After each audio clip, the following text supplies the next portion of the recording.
vamos conversar com o professor, mestre em desenvolvimento regional e especialista em mídias digitais, Moisés Cardoso, o Beio, né? O Beio Cardoso, que está já aqui ao meu lado. Primeiramente, cumprimento, Beio, muito bom dia, obrigado pela sua participação aqui no Jornal da Nereu. Bom dia, Jotan, e bom dia a todos os ouvintes. Hoje vamos falar sobre as tendências da tecnologia, das mídias digitais para 2018. O Beio, para quem não sabe, foi meu professor, até foi meu professor por 2 semestres, mas por um motivo, porque foi a única disciplina, Beio, que eu fui reprovado na faculdade. Mas eu lembro que a culpa foi minha. Mas é sempre, uma agenda né? Corrida, né? Mas é claro, é sempre de quem reprova a culpa, né? Mas naquela oportunidade, as aulas do Beio eu faltava muito. Mas por conta mas me arrependi. da tua correria. Exatamente. Bom trabalho. Era uma data bem ruim, quarta-feira, dia de jogos, etc. Aqui na Nereu, mas foi uma disciplina que eu também relaxei um pouquinho. Eu confesso. Mas depois foi bom, pelo menos tive um segundo semestre, fiz tudo de novo, né? Reforçou bem o conhecimento. E reforcei bem o conhecimento no assunto. Mas bem, foi meu professor e hoje está aqui para a gente conversar sobre mídias digitais. Bem, vamos começar falando então sobre essas tendências aí para 2018. A gente tem algumas mudanças nas redes sociais, Facebook, Instagram, as principais redes sociais, né, que hoje são utilizadas aí principalmente por empresas, e tem muitas mudanças aí que podem fazer com que as empresas tenham que trabalhar um pouquinho mais nesse setor das mídias digitais. Vamos colocar, já pontuar algumas dessas alterações e o que elas vão fazer ou estão fazendo já, né, nas redes sociais, tanto no Facebook ou no Instagram. Certo. Jotan, a principal mudança que a gente teve aí, que pegou todo mundo de surpresa no começo de ano, foi a mudança no algoritmo do Facebook. Para quem não está familiarizado, o Facebook funciona da seguinte forma. Quando eu interajo com pessoas, com um determinado conjunto de pessoas, elas tendem a aparecer na timeline do meu Facebook. Timeline é quando a gente acessa o próprio aplicativo e vai vendo as atualizações da nossa rede de contatos. Pessoas que eu não interajo tendem a não aparecer para mim. É bem distinto essa forma com que a rede social funciona. Acontece que nesse meio tempo aí, a gente tem as empresas, as fanpages, os veículos de comunicação e todo mundo que está ali, muita gente, né, tratando a rede social como um negócio, que é um grande negócio, o negócio do Mark Zuckerberg. Quando o algoritmo muda, ele dá uma bagunçada de como essas informações são apresentadas. E agora o algoritmo ele tirou a prioridade das fanpages, dos veículos de comunicação e das empresas. Ele vai dar prioridade para os nossos contatos, para os nossos amigos e para os nossos familiares. O que isso impacta diretamente para quem está em casa nos ouvindo, né, e está ali fazendo isso muitas vezes com o celular na mão. É que, por exemplo, um post da rádio com uma notícia importante, talvez não vai aparecer com aquela frequência que ele estava habituado. Vai aparecer uma notícia de algum amigo, de algum familiar e de algum contato seu. Isso porque o alcance das informações de uma fanpage é muito pequena dentro do Facebook. Digamos que a porcentagem, a gente não tem uma exatidão, mas ela é menos de 3%. Isso quer dizer que, se eu tenho uma fanpage ali com 1 milhão de pessoas seguindo, menos de 3% vai receber aquela postagem, aquela informação. Isso porque é uma forma que o Facebook tem de monetizar. Então, eu impulsiono uma informação, eu pago literalmente para aparecer para as pessoas que seguem e compartilham o meu conteúdo. Eles acabam obrigando, né, por exemplo, esse empresário, esse dono dessa página, dessa fanpage, a impulsionar, a fazer um pagamento para que ela comece a aparecer então, na fanpage das pessoas que a sigam. Bem isso daí mesmo. Essa é a forma de monetizar. Então, quando eu tenho essa bagunçada dentro da informação, isso muda diretamente o planejamento comunicacional das empresas e dos veículos de comunicação, porque eu vou ter que destinar mais verba e pensar em novas estratégias. A gente divide o fluxo de informação nessa parte paga, que são os anúncios, o impulsionário, e a parte orgânica. Orgânica é quando não tem patrocínio. Então vamos supor que eu tenho um post da rádio com uma notícia muito importante, como o decreto que o prefeito deu recentemente, né, colocando a cidade no estado de emergência, e que as pessoas estão comentando muito ali dentro. Então, a antiga configuração do algoritmo via que aquele post estava tendo uma repercussão muito grande e por isso ele ia se apresentando com uma determinada prioridade para as pessoas. Porque as pessoas estão comentando, estavam compartilhando, ele cria uma relevância orgânica. Só que de acordo com as novas regras, mesmo as pessoas interagindo, dentro desse post ele não vai mais aparecer. Ele vai diminuir o alcance.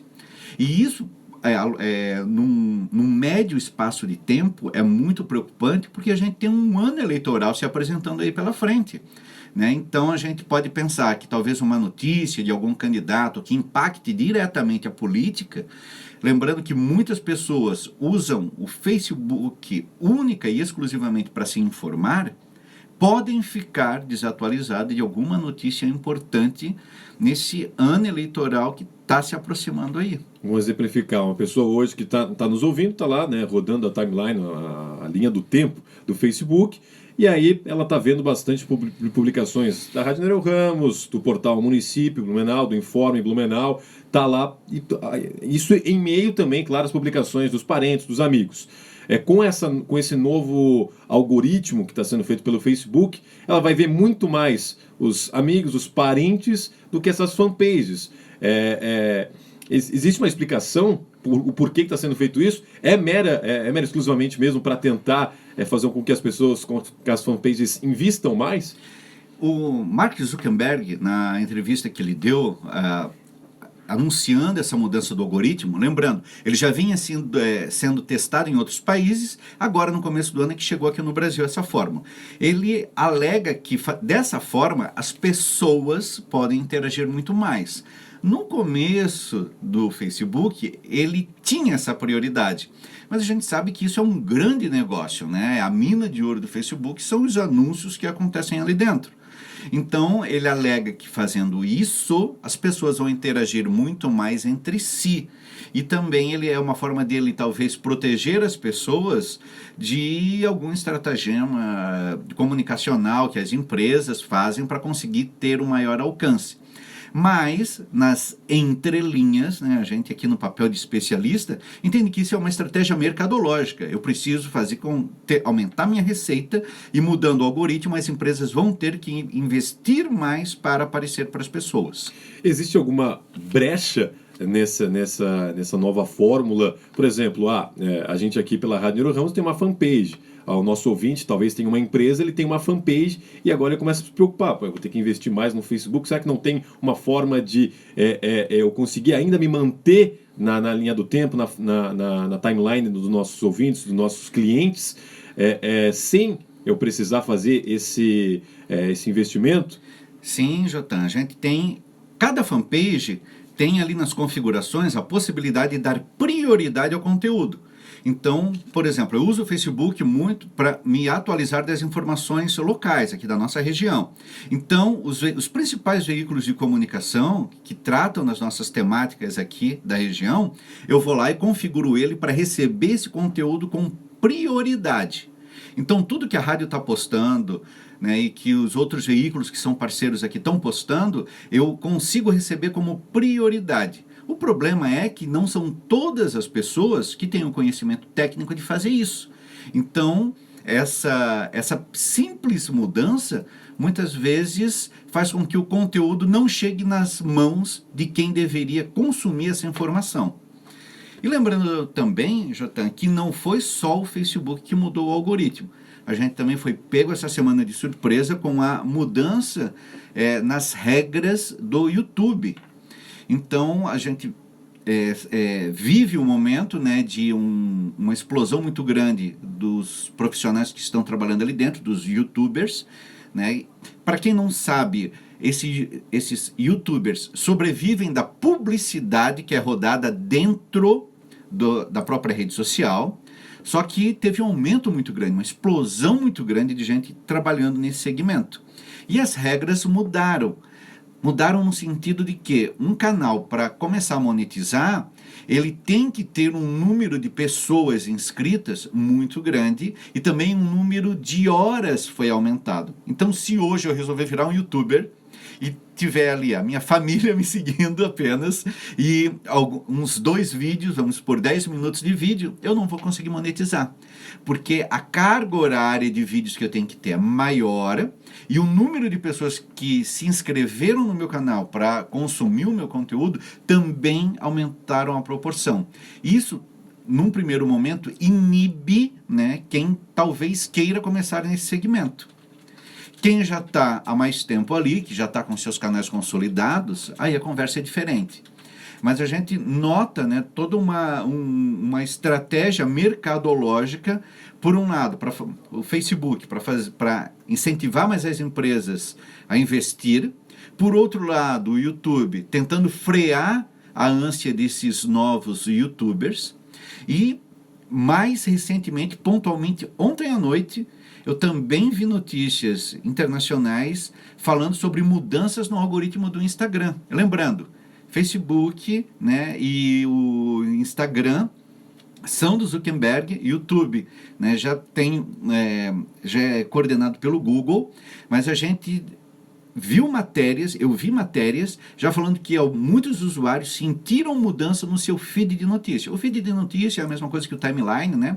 Ou seja, as pessoas que normalmente aparecem ali começou a dar uma bagunçada um pouquinho na ordem. E a gente sabe também que o Instagram ele é muito utilizado pelas empresas, né? Principalmente nos stories e em toda a publicidade que roda ali dentro. Então, para as principais redes sociais, 2018 começou de uma forma muito bagunçada.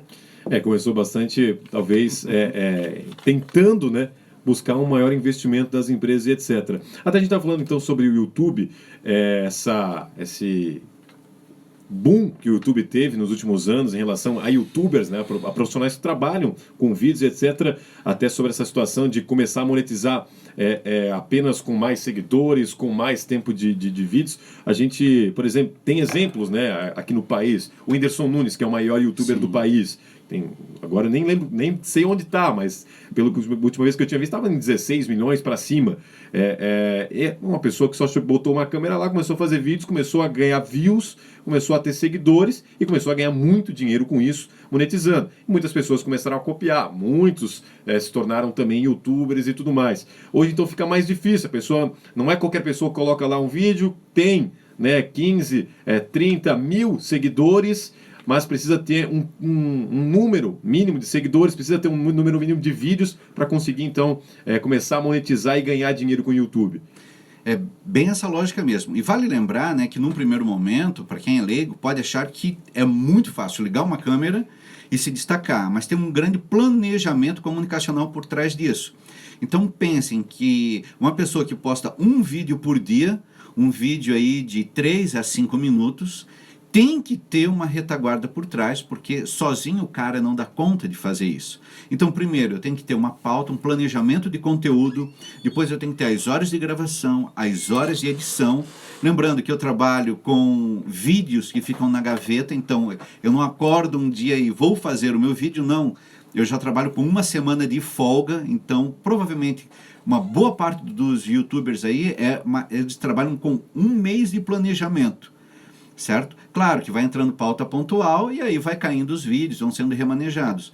Mas o legal disso é que emprega muita gente da parte de comunicação. Então, hoje em dia, um profissional aí que se forma dentro do curso de comunicação, tanto de publicidade como de jornalismo, pode prestar assessoria de imprensa, produção e tudo mais para uma gama de novos comunicadores amadores que estão se colocando aí diante da tela dos computadores. Hoje existem produtoras, né, que criam canais, né? Existem vários produtores que têm vários canais de vários segmentos, que hoje em dia é muito famoso no YouTube, canais de dicas de beleza e etc., entre aspas, blogueiras, né, que falam etc., nesse assunto. Existem produtoras que têm canais nesses segmentos, contratam pessoas para fazer isso. É um negócio já muito mais profissional do que era muito tempo atrás. E até talvez por isso que o YouTube comece a mudar essa forma de monetizar os vídeos e os canais, né? E também tem que pensar, Jotan, que antes a produtora era algo quase que inatingível para o pequeno anunciante.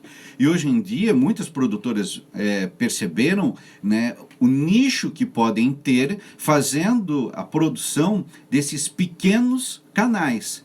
Então hoje, se eu tenho um canal no YouTube, é muito mais rentável eu me associar a uma produtora e ali locar o equipamento, fazer uma bateria de vídeos com eles.